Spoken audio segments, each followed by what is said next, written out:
खतरे में दिल्ली के लाखों फ्लैट हैं। बात हम दिल्ली की कर रहे हैं। दिल्ली पर तीसरा संकट ये फ्लैट का संकट है। पहला संकट गर्मी से पैदा हुआ, दूसरा संकट बिजली के गायब होने से हुआ और तीसरा संकट इन सब के बीच आकर खड़ा हो गया है फ्लैट का। जी, खतरे में 1 लाख फ्लैट हैं। बिजली कब आएगी अभी भी तय नहीं है और गर्मी कब जाएगी यह भी पता नहीं है। लेकिन फ्लैट पर जो खतरा मंडराने लगा है उसने दरअसल उन आशियानों को लेकर उन तबकों के भीतर कहीं ना कहीं मुश्किल पैदा कर दी है जो एक अदद घर का सपना लेकर ज़िंदगी बिता देते हैं। और ऐसे में अब जब घर सामने है तो कहीं ना कहीं उस पर भी खतरा मंडरा रहा है। जी, बात अब उन घरों की जिनका इंतजार 4 बरसों से है खरीदारों को, लेकिन वो इंतजार शायद ही कभी खत्म हो क्योंकि इनके आगे के निर्माण पर रोक लग गई है। और ये खबर नोएडा के रियल एस्टेट की कमर तोड़ने वाली और फ्लैट स्पायर यानी फ्लैट के खरीदारों के आशियाने के ख्वाब को चकनाचूर करने वाली है। हुआ क्या और ये विवाद की जड़ किस रूप में सामने निकल कर आ गई है, जरा रिपोर्ट देखिए। नोएडा में अपने आशियाने का ख्वाब पूरा होने का इंतजार कर रहे फ्लैट बायर्स को करारा झटका लगा है। सुप्रीम कोर्ट ने एक बड़े बिल्डर की याचिका खारिज कर दी है जिसमें उसने अदालत से नोएडा अथॉरिटी को डिलीवरी को तैयार करीब 4000 फ्लैटों को कंप्लीशन सर्टिफिकेट जारी करने का आदेश देने की गुहार लगाई थी। ये फ्लैट ओखला पक्षी विहार से 10 किलोमीटर के दायरे में है। अदालत ने डेवलपर की याचिका ठुकरा दी है।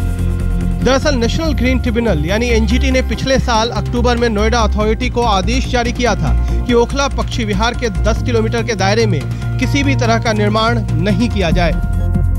इस आदेश के आधार एनजीटी ने सुप्रीम कोर्ट के एक आदेश को बनाया था जिसमें पर्यावरण मंत्रालय के हवाले से कहा गया है कि सेंचुरी और नेशनल पार्क के 10 किलोमीटर के दायरे को इको सेंसिटिव जोन घोषित किया गया है। पर्यावरण मंत्रालय ने 15 मार्च 2011 को सभी राज्यों और केंद्र शासित प्रदेशों को निर्देश जारी किया था कि सेंचुरी और नेशनल पार्क के 10 किलोमीटर के दायरे में कोई भी बिल्डर प्रोजेक्ट, खनन, निर्माण कार्य नहीं होना चाहिए। इस आदेश के असर से नोएडा के घर में पोजीशन का इंतजार कर रहे 20,000 लोगों को जोरदार धक्का लगा है। जानकारों के मुताबिक यहाँ पर कई प्रोजेक्ट्स इसी महीने पोजीशन के लिए तैयार हो चुके हैं। गलती सीधी अधिकारियों की होती है। जहाँ पे भी कोई कॉलोनी कट रही है या बिल्डर कहीं कॉलोनियाँ काट रहे हैं, फ्लैट्स बना रहे हैं, तो उनको वो सारी जानकारी होती है। उनकी जानकारी में ही सब कुछ होता है। बाद में बायर्स को उस चीज़ का जुर्माना भुगतना पड़ता है। पिछले दिनों में हमें ये भी सुनने में आया था कि कोका कोला जो केस था बॉम्बे वाला, उसके अंदर में भी जो अल्टीमेटली जब पिसा था वो बायर ही पिसा था। उसके अंदर में भी देखा जाए तो गलती थी अगर बिल्डर की थी या फिर ब्रोकर की थी जिसने ये फ्लैट बेचे थे, लेकिन पिसा कौन आखिर में बायर। यहाँ पर भी हम लोग देखे हैं कि 90-95% पेमेंट देने के बाद में बायर को अब पता चल रहा है कि यहाँ पर एनजीटी का भी कोई केस है, यहाँ पर उनको कंप्लीशन सर्टिफिकेट देने के लिए मना करे जा रहे हैं। नोएडा के रियल एस्टेट की कमर तोड़ने वाला और फ्लैट बायर्स के आशियाने के ख्वाब को चकनाचूर करने वाला ये आदेश बेहद विवादित है। यहाँ पर बनाए जा रहे ज्यादातर प्रोजेक्ट्स 2010 में ही लॉन्च हो गए थे। पर्यावरण मंत्रालय का आदेश 2011 में आया है और इस हिसाब से इन पर रोक लगाने का कोई तुक नहीं है। एनजीटी ने पर्यावरण मंत्रालय के आदेश को आधार बनाकर निर्माण पर रोक लगाने का आदेश जारी किया है, जबकि ज्यादातर प्रोजेक्ट्स के पास पर्यावरण संबंधी सभी मंजूरियां पहले से हैं। डेवलपर्स का कहना है कि नए प्रोजेक्ट्स पर यह रोक लगाने का फैसला समझ में आता है, लेकिन निर्माणाधीन प्रोजेक्ट्स के निर्माण को रोकने का क्या औचित्य है। इस आदेश के बाद पोजीशन के लिए तैयार हो चुके 20,000 फ्लैट्स पर ही गाज नहीं गिरी है, बल्कि 50,000 से ज्यादा निर्माणाधीन फ्लैट्स भी इस आदेश की जद में आ गए हैं। नोएडा के रियल एस्टेट्स की पहले ही मंदी के दौर में फ्लैट्स न बिकने से कमर टूट चुकी है। ऐसे में ये आदेश तो डेवलपर्स को त्राही करने को मजबूर कर देगा। आदित्य राणा के साथ ब्यूरो रिपोर्ट, दिल्ली आज तक। तो संकेत बहुत साफ है, मसला पर्यावरण का है, मसला ओखला पक्षी विहार का है, उसके 10 किलोमीटर के क्षेत्र में आने वाले निर्माणाधीन इमारतों का है। आइए जरा इसको देख लेते हैं कि दरअसल खतरे में अगर 1 लाख फ्लैट हैं और ये दिल्ली एनसीआर में दरअसल कई बिल्डर्स लगातार यहाँ पर मकान बना रहे थे। ओखला बर्ड सेंचुरी, जी, इसके 10 किलोमीटर के दायरे में ये फ्लैट्स का निर्माण हो रहा है और इसको नेशनल ग्रीन ट्रिब्यूनल के एतराज पर दरअसल कंप्लीशन सर्टिफिकेट नहीं दिया जा रहा है कि आप किसी भी व्यक्ति को नहीं दे सकते हैं जो फ्लैट के लिए जिसने बुकिंग की हो। तो ऐसे में कुल प्रभावित फ्लैट तकरीबन 1 लाख है और बिल्डरों के कुल प्रोजेक्ट 49 प्रोजेक्ट्स हैं जिसके तहत 1 लाख फ्लैट है। कुल तैयार जिसमें फ्लैट हो चुके हैं वो तकरीबन 30,000 फ्लैट तैयार हो चुके हैं और तैयार होने में करीब अभी जो होने के करीब जो प्रोजेक्ट्स हैं उसमें 27 प्रोजेक्ट्स ऐसे हैं जो तैयार होने वाले हैं। इसका मतलब यह है कि 20,000 फ्लैट तकरीबन जो पोजीशन के इंतजार में है, जहां पर आपने अगर बुकिंग कराई है तो वहां आपको घर मिलेगा।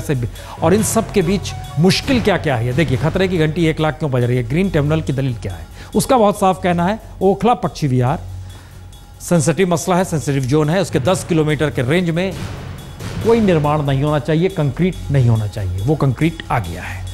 दूसरी स्थिति है इको सेंसिटिव जोन में निर्माण के लिए वाइल्ड लाइफ क्लियरेंस जरूरी होता है जो किसी भी बिल्डर ने नहीं लिया। ये एक दूसरी दलील उनकी रही है। और इसमें एक तीसरी बात है कि दरअसल प्रोजेक्ट्स में किसी के पास मंजूरी चूंकि इको सेंसिटिव की नहीं है, ये सारी स्थिति बतलाती है कि किस मुसीबत में वह लोग होंगे जिन्होंने पैसा लगाया है।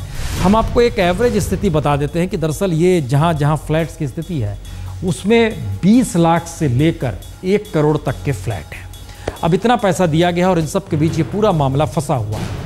अमित हमारे संवाददाता भी हमारे साथ जुड़ गए हैं, हम आपको रिपोर्ट भी दिखाएंगे। लेकिन अमित, इसका मतलब क्या निकाला जाए कि ये मामला अब अदालत में गया है, अदालत के जरिए ये बात आ गई है, या इसको लेकर जिन्होंने फ्लैट लेने के लिए बुकिंग कराई हुई है वो अब क्या सोचे? पर्यावरण मंत्रालय है 2011 में उन्होंने सीधे तौर पर ये कह दिया था कि जो भी इको सेंसिटिव जोन है और सिर्फ ये नहीं कि ओखला पक्षी विहार है जहाँ पर, और उसके अलावा जितने भी आप अगर हम जितने भी बात करें कि ओखला से नेशनल जितने भी पार्क हैं उसके आसपास के भी जितने भी 10 किलोमीटर के दायरे में किसी तरह का कोई प्रोजेक्ट कोई बिल्डर नहीं बना सकता, वहाँ पर किसी तरह का कोई खनन नहीं हो सकता, वहाँ पर किसी तरह के किसी निर्माण की इजाज़त नहीं होगी। लेकिन उसके बाद भी क्या बायर से कोई जानकारी दी गई, क्या बायर से सारी चीज़ें छुपाई गई हैं? और आखिरी समय में जब 4000 फ्लैट्स तैयार हो गए तो डेवलपर ने जब उसके पोजेशन सर्टिफिकेट के लिए गए और तो वहाँ पर जाकर के उनको सर्टिफिकेट नहीं मिलता है और ऐसे में अदालत जब जाते हैं तो अदालत सीधे तौर पर इस चीज़ को कह करके खारिज कर देती है कि पहले से ही ये मामला ग्रीन ट्रिब्यूनल के पास है। तो ऐसे में वहीं से जब हरी झंडी मिलेगी तो जाके ये होगा। तो ऐसे में मेरे ख्याल से लोग एक चीज समझना चाहेंगे, मुंबई में कैंपा कोला सोसाइटी, अदालत ने कहा कि आपको घर छोड़ना होगा, क्या ये वही स्थिति यहां भी आ सकती है? आ सकती है, क्योंकि देखिए अदालत सख्त है, ग्रीन ट्रिब्यूनल सख्त है और मंत्रालय भी सख्त है। अब ऐसे में ये फ्लैट्स बन के तैयार हो गए, क्योंकि देखिए ऐतराज़ पहले से ही था। हालांकि बिल्डर्स ये ज़रूर कहते हैं कि 2010 के समय में ये ज़्यादातर फ्लैट्स जो हैं ये उस समय प्रोजेक्ट लॉन्च हुए थे, लेकिन लॉन्च होने के 1 साल के बाद ही अगर इस तरह का ऐतराज़ हो गया था और मंत्रालय की उस पर मोहर लग गई थी तो जाहिर सी बात है ऐसे प्रोजेक्ट्स को आगे बढ़ने क्यों दिया गया। अब जब 4 साल बाद जब आप सोच सकते हैं कि 50,000 ऐसे फ्लैट्स हैं जो पूरी तरह से बनकर तैयार हो जाएंगे, इसमें 20,000 फ्लैट्स ऐसे हैं जिनको कंप्लीशन सर्टिफिकेट का इंतजार है और उसके पीछे तमाम वो बायर्स हैं जो इस इंतजार में लगे हैं कि 1-2 महीने में उनको फ्लैट्स मिल जाएगा, वो अपने घर पर जाकर रह सकते हैं। लेकिन अब ये सब कुछ रुक जाएगा क्योंकि कंप्लीशन सर्टिफिकेट नहीं मिलेगा तो वहां पर कोई जाके रह नहीं पाएगा। तो कहीं ना कहीं खतरे की घंटी है और तमाम वो लोग जिनके घर हैं वहां पर अब उनके घर का सपना साकार होगा या नहीं, ये सबसे बड़ा सवाल है। अगर कम से कम इससे ये चीज़ तो सामने आ गई है कि अभी उन्हें लंबे समय तक कंप्लीशन सर्टिफिकेट नहीं मिलेगा और कंप्लीशन सर्टिफिकेट नहीं मिलेगा तो फ्लैट्स में लोग रह नहीं पाएंगे। अमिताभ बच्चन का क्या कहना, ये सुनिए। हमारे फील्ड में जिस दिन हमने ये सोच लिया कि हम अनुभवी हो गए हैं उस दिन हमारी मृत्यु हो जाएगी।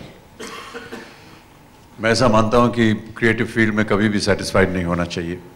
हमारे लिए प्रतिदिन एक चुनौती होती है और हम इसी आशा से हर दिन कैमरा के सामने जाते हैं कि हमारे सामने एक नई चुनौती होगी, एक नई दिशा हमको दिखाई जाएगी जिसे हमें पार करना है।